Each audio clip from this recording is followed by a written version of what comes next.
समस्याएं ग्रामीणों के लिए बड़ी चुनौती बनी हुई हैं। गोहाना के गांव गढ़ी उजाले खां में जहां लोग पिछले करीब 2 सालों से पानी की किल्लत झेल रहे हैं, तो वहीं बराड़ा क्षेत्र के धनौरा और मुकंद माजरा गांव में भी दूषित पेयजल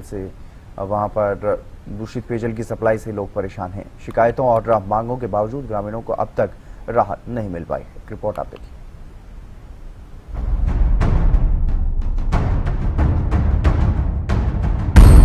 गोहाना के गांव गढ़ी उजाले खां में पेयजल संकट लगातार गहराता जा रहा है। ग्रामीणों का कहना है कि गांव की पुरानी पाइपलाइन अब बढ़ती जरूरतों के अनुरूप पानी की आपूर्ति नहीं कर पा रही है। पिछले करीब 2 वर्षों से लोग पर्याप्त पानी के लिए संघर्ष कर रहे हैं। हालात ऐसे हैं कि पीने के पानी के साथ साथ नहाने, कपड़े धोने और पशुओं के लिए भी पानी जुटाना मुश्किल हो गया है। कई परिवारों को जेट पंप या अन्य घरों से पानी लेने के लिए मजबूर होना पड़ रहा है। पानी की समस्या कई साल हो गए, एक घूट पानी नहीं आता। हम दूसरे के जेट पंप पर लिया हुआ है, कोई भरन दे कोई ना भरन दे। हम बहुत परेशान हो गए, कई साल हो गए। हमने जाओ है, अरे हमने इन्वेटर ला दे हैं, 3 जगह जा दिए हम। कदे खेता में तलिया, कदे कितने तलिया, डांगर भी है, हमारे बच्चे भी है भाई, और भी लत्ते कपड़े भी धोना हमें मुश्किल हो रही है एक दिन। अधिकारी तो कह रहे हैं लाइन पास हुई आपकी। वहीं बराड़ा के धनौरा और मुकंद माजरा गांवों में समस्या पानी की कमी नहीं बल्कि दूषित पेयजल की है। ग्रामीणों का आरोप है कि जर्जर पाइपलाइन के कारण सप्लाई में गंदा और सीवर युक्त पानी मिल रहा है, जिससे लोगों के स्वास्थ्य पर खतरा मंडरा रहा है और बीमारियों की आशंका भी बढ़ गई है। ग्रामीणों का कहना है कि दोनों क्षेत्रों में कई बार संबंधित विभागों और प्रशासन को शिकायतें दी गई, लेकिन समस्याओं का स्थायी समाधान नहीं हो पाया। ऑनलाइन पोर्टल और सीएम विंडो पर शिकायतों के बावजूद हालात में कोई खास सुधार देखने को नहीं मिला है। दिक्कत तो ये हो रही है जी, यहाँ पर सारा गंदा पानी इकट्ठा हो रहा है। यो नालियों में जाते पानी अंदर जावा टूटिया के पैपा में, वो बीमार हो रहे सारे बच्चे। सुन सुनाई कोई नहीं करता गरीब आदमी है। कितने दिन हो गए जी?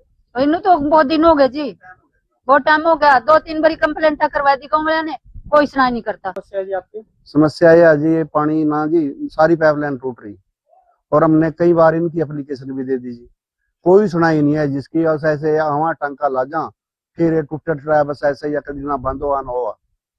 बहुत समस्या, इतनी गंदा पानी पी रहे जी, बिल्कुल बिल्कुल जहरी जी। हम देख लो जी, तो सबके सामने है जी, बहुत बंदे बीमार हो रहे जी।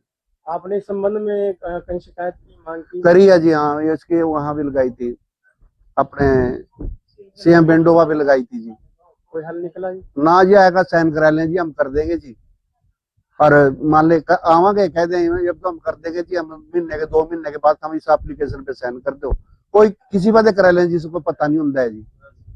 सब उनके पास तो नहीं कराते जिनकी मान ले दरखास्त दी हुई है, और उनके पास से कराते हैं। जो कोई मिल गया, कोई घास काटने वाला, कोई कुछ या बस ऐसे उनसे कराते हैं। हालांकि गढ़ी उजाले खां गांव के सरपंच का कहना है कि पेयजल व्यवस्था को बेहतर बनाने के लिए 54 लाख रुपए का बजट स्वीकृत हो चुका है और जल्द नई व्यवस्था शुरू की जाएगी। तो वहीं धनौरा और मुकंद माजरा गांव में नई पाइपलाइन का प्रस्ताव और एस्टीमेट तैयार होकर मुख्यालय तक पहुंच चुका है, लेकिन अब तक बजट स्वीकृत नहीं हुआ। एक ओर पानी की कमी और दूसरी ओर दूषित पेयजल की समस्या, दोनों ही हालात ग्रामीणों के लिए मुश्किल बढ़ा रहे हैं। गर्मी के मौसम में ये संकट और गंभीर हो गया है। अब ग्रामीणों की नजर प्रशासन और संबंधित विभागों पर है ताकि उन्हें जल्द स्वच्छ और पर्याप्त पेयजल की सुविधा मिल सके। Bureau report, Haryana news.